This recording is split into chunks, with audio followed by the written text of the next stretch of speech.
చిన్న హనుమంతుడు చలాకి బుడ్డోడు హీరమా, చెట్లపై ఆడే ముద్దుల పిల్లాడు అనా.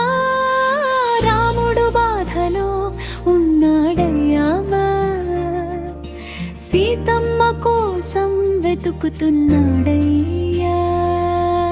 జాంబవంతుడు చెప్పిన మాట నీ శక్తి గొప్పది హనుమంత,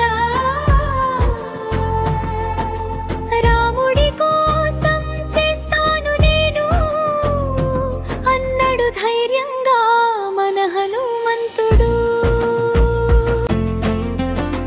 సముద్రం దాటి ఎగిరాడయ్యా, లంకలో సీతమ్మను చూసాడయ్యా. రాముడి సందేశం ఇచ్చాడయ్యా, మంచి వార్త